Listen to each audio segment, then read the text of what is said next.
Every new year, like this new year, brings a lot of enthusiasm, a lot of happiness in almost everyone's life. But for the UPSC aspirant, it comes in the form of a strong resolution, because January is a month when almost all UPSC aspirants move towards the prelims examination, which is the most and the toughest stage of this whole examination process. I'm very sure that you must have made your resolution of clearing this prelims examination 2026 and making this prelims last prelims of your UPSC examination career. So to guide you in this journey of achieving that resolution, we are here, the Sarat Chandra IAS Academy team in Hyderabad, to share our experiences of writing this exam, of mentoring so many students, guiding them, teaching, whatever learnings we have drawn to understand this examination. What is the trend? What should be the overall strategy? What UPSC exactly trying to get from the aspirants by changing the type of questions over the years. You must have observed that. Along with that, we are going to see in this video, in this discussion with our distinguished panel members, faculties and mentors, the subject-wise strategy, subject-wise sources, like the polity, what sources should be followed for economy, like that. Along with that, we'll go, after the discussion of the subject-wise strategies and the sources, we'll see the overall, what should be the plan, the revision plan, which we say, to cover all the subjects within those 140 days. Only 140 days, friends, we are having, because our exam is on 24th May. So in this limited time period, how we should strategize our time, our energy, that limited time. How should we devote those days strategically on the different subjects based on their importance in the examination? That will be shared by the faculties here. Then we'll also discuss the biggest dilemma in the students, that is, how many tests I should write for the different subjects. That is going to be the address, and you are going to get the answer very, very clearly. Like how many subject-wise tests, how many full-length tests, how many simulation tests you should write before entering into that examination hall on the day of prelims. Then we will also share with you how to analyze the PYQ. Yes, we can cover the different subject, but the important part is that how to study, how much to study within that particular topic, that you can know only through the PYQs. And we will be sharing how to analyze the PYQ to get the right thing to be covered under a particular topic. So that way, this discussion is going to be a very, very important. If you have made your prelims resolution and you are actually dedicated, actually determined to achieve that, this discussion, if you listen till the end, I'm really sure that you will be getting all your answers here, and you can strategize your UPSC prelims examination strategy based on the insights you will get here. To begin with, we will be first, I will be sharing the overall what we have observed this UPSC prelims exam, how it is going. If you have observed since 2023, the first major change we have observed is the type of question they are asking. If I think everyone will agree with me, UPSC have changed. Earlier they used to ask us like the which among the following are correct, 1, 2, 3, 1, 2, like that. Now they are giving that pair or question 1. Second is that they are giving this assertion reasoning or questions also they have introduced. In last year we have seen couple of questions on assertion reasoning. Yes, sir. And that too also in the last year they have made 3 statement questions to increase the difficulty level. So basically what we were discussing also, what we are observing from the UPSC is that they are trying to understand or trying to test the aspirants' ability to use the content, because everyone is reading the same content. Yes. Now they are trying to check that is the student is able to reason and use that content to solve a different type of question if we are putting them in that situation or not. Yeah, it is like application of our knowledge. Application based. Yes. Application of knowledge, and one thing is clear from the mindset of UPSC. Aspirants might think that there are 3 stages in examination, but for UPSC, every stage is a final examination. They are in every stage they are testing every quality which is determined, which they want from the aspirant. Whether it might be analysis, whether it might be time management, whether they could within the time limit they could manage time management, or how well they could consolidate their knowledge within those limited time, within those time. Every stage is a final stage. Yes. So I think to tackle this kind of thing, see that there is certain unpredictability will always be there with UPSC. Yes. So we can't prepare for that unpredictability. So what we can do is that we should practice the previous year question. We should be ready what UPSC is asking. Secondly, we should solve certain number of tests which can make a certain level of preparation to tackle if that situation is coming. And we should go to the prelims examination with this mindset that UPSC can ask different type of question. Yes. We should not be hesitate that point of time, or we should not feel anxious that this came, how I will solve. So there is this saying, UPSC doesn't follow the trend. It will always set new trends. Yes. Yeah, I remember one of the interview, sir, one of the panel members said where the everyone's prediction ends, there our thing starts. Exactly. It was said by one of the board members in the interview. So what we are getting from this discussion for you is that the question types are changing. Yes, they are increasing the complexity of the questions they are asking, but the fundamental principle is the same.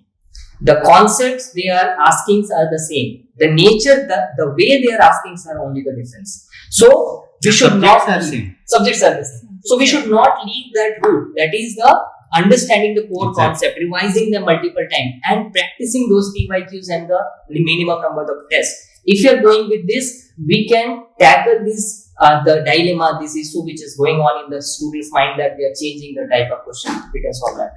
Right, sir? Yes. So after this, if we go to the second issue which students are facing, is that the thing is about the elimination techniques, sir. What we observe is that there is a huge market also is going on. Yeah. There are courses on that. Courses also that how to eliminate tricks, these things. What by analyzing 2025 papers and over the period, what we are observing, for example, there was one trick that whenever there is a data in a question, it will be wrong in the UPSC. Yeah. But now if we analyze the UPSC question, that's not true. Yes. Sometimes those are right also, sir. Yeah. So I want to know from you that what should the students follow, especially in this elimination, and what should be their strategy? If I want to say, it's not about the elimination techniques, I can say it is just about your application of knowledge and application of the common sense. Whatever the conceptual knowledge you have already read, you have to apply them. You have to apply that common sense in the examination on that specific statement, on that specific question, so that you can able to solve that question. It's not just about it's not blindly believing the elimination technique. It is just about that testing your application sense, application knowledge and the common sense. Whether you are using your common sense, whether you are applying the subject, whatever you have read. So yes. When I look at this issue, how many people are making courses out of this elimination techniques, let me be very clear. We'll stick to the basics. There are certain means to achieve goals or ends. The end of our end is to clear this examination. There are different means. Unfortunately, elimination has become the only means, as elimination has become the end in itself. Okay, people are not focusing on the means to clear prelims. Let me be very clear. The experience through my preparation stage and by guiding the students, studying NCRTs. Okay, then emphasizing on analyzing the previous year questions, and focusing on what type of questions have been asked, what type of pattern is been asked, how they are focusing on the questions, how they are testing the knowledge of the students. This should be there are different means. Okay, when you are well versed in all these means, when you are well versed with basics, when you have given test, then you will come to a situation that the demand of the question is in this way. I think that when they look at the nature of the question, this option would not is this option is out of the box. That is what is elimination. Yes. That comes with the knowledge, but unfortunately, elimination has become the major strategy. Okay, I seriously suggest students to make sure that be strong with basics, foundations, and automatically I'm sure that in that situation, you would be in a position by using, as ma'am said, by using your common sense, you can easily eliminate the easily eliminate the undesired options, and you will come to the desired options. Yes. Regarding the elimination technique also, what is happening is the current business that in the market, whatever is happening, is based on the student's fear psychosis. They're making the student, fearful that without elimination you cannot do. Without elimination technique is what makes you clear this exam. But in reality, what happens is, if you see the cutoff in the previous years, it is around 90 marks or 100, you can say. So out of 100, you have to score your own marks. Like for example, through elimination, you can score some, but you have to get your own 70 or 60 marks. Like you have to get your 30 to 35 questions on your own knowledge from static and current affairs. Only then this elimination can give you some additional marks, maybe 10 marks, 20 marks. But if you go through elimination technique only, without any base knowledge of static and current affairs of that year, you will not qualify no matter what. The elimination techniques works on the principle that if you answer 4 questions, if one question is correct and 3 are wrong, the net score is 0. So that is how the elimination works. Generally, the possibility of all 4 becoming wrong will be less probabilistically, but still the chance exists.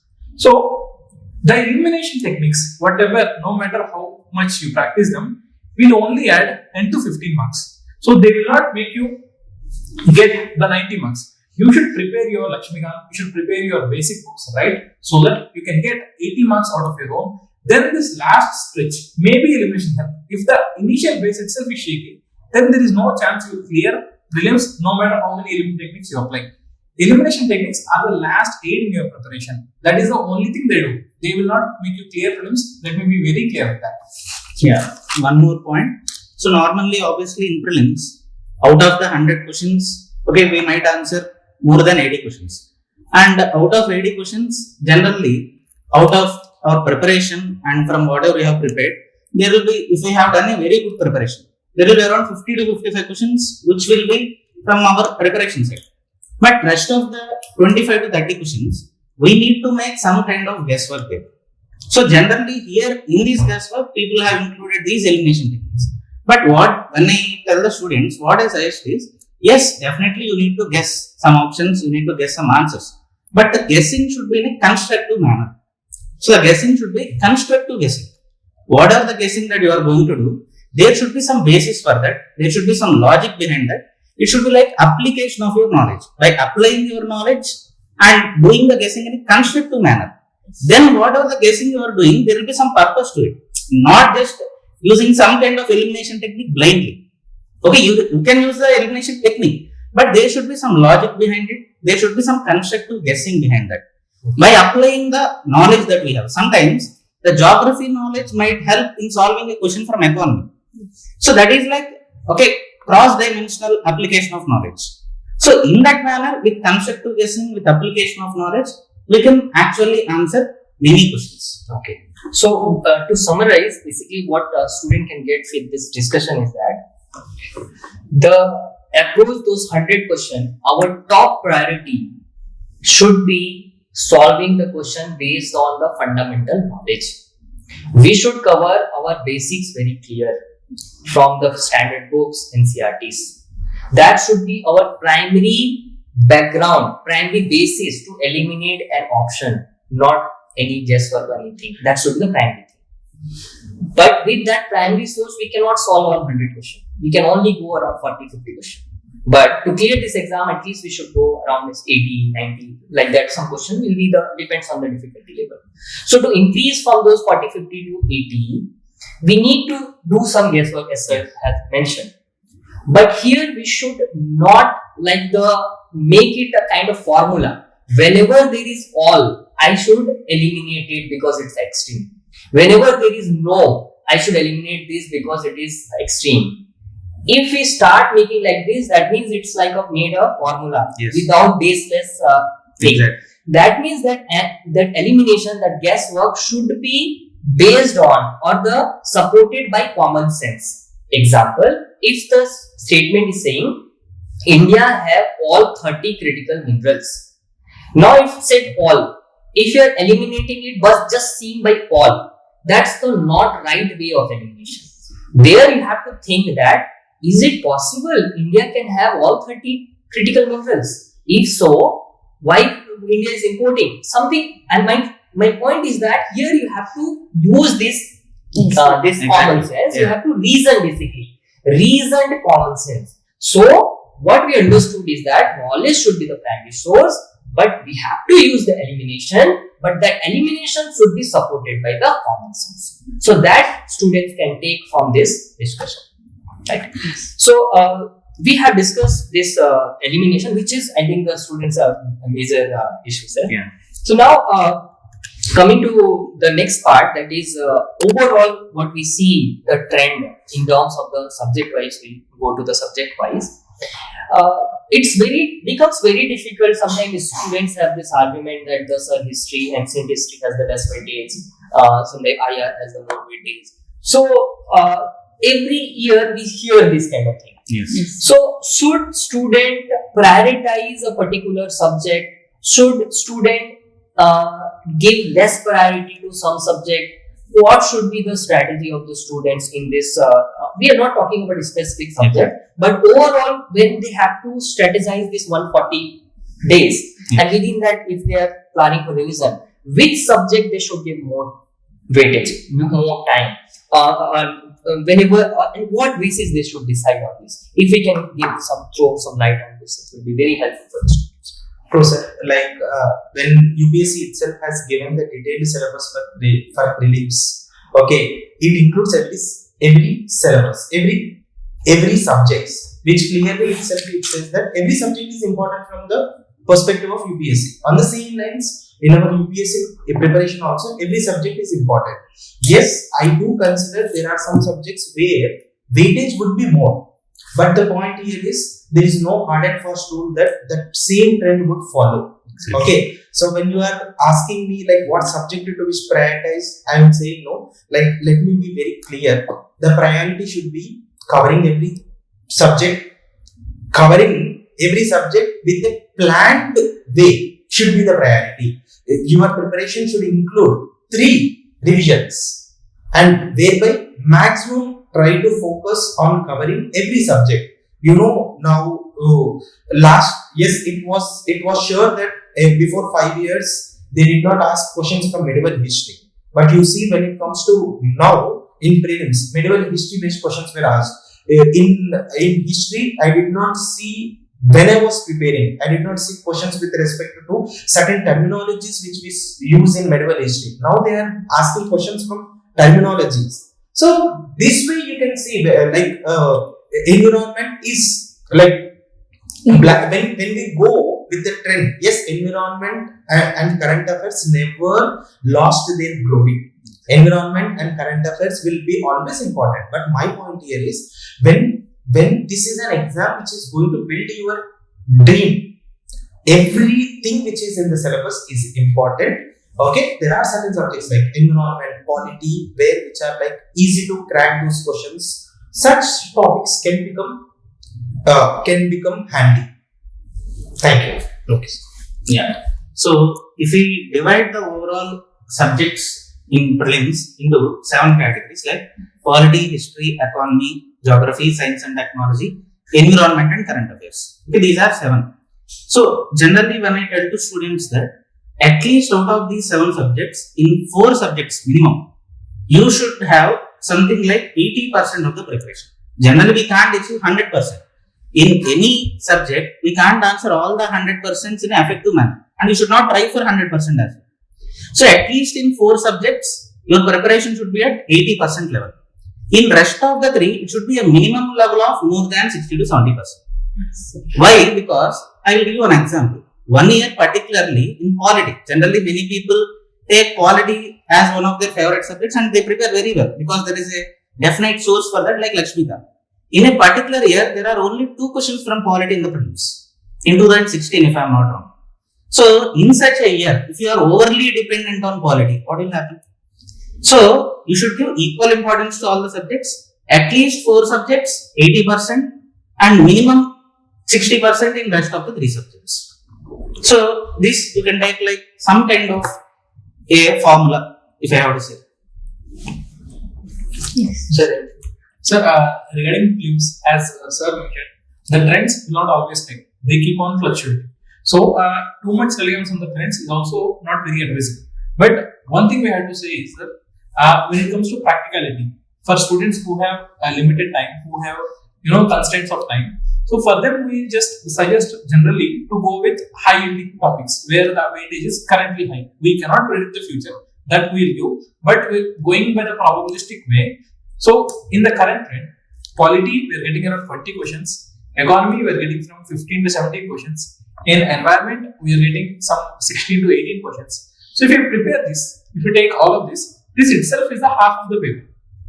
So the students who, again sir, here the thing is, the students who do not prepare this will not clear prelims. That is a given. If you are not preparing half of the paper, you will not clear prelims. But the students who only prepare this, they will also not clear. You have to prioritize this and also read the other subjects. For example, if you are doing 3 revisions for this, do 2 revisions for the other subjects because these are high yielding areas. So our approach should be prioritized and non-exclusionary. We should not exclude any subjects, but at the same time, we should also see that what is giving marks, and we should considerably appropriate that into our preparation so that we will be practical, and at the same time, we should not be burying our hand in the sand, thinking that polity se hi aayega or economy se hi aayega. There is no guarantee that it will happen. And one other thing is also, sir, if you see the current affairs, recently there is more weightage to current affairs also. So I think we'll discuss that in the further part.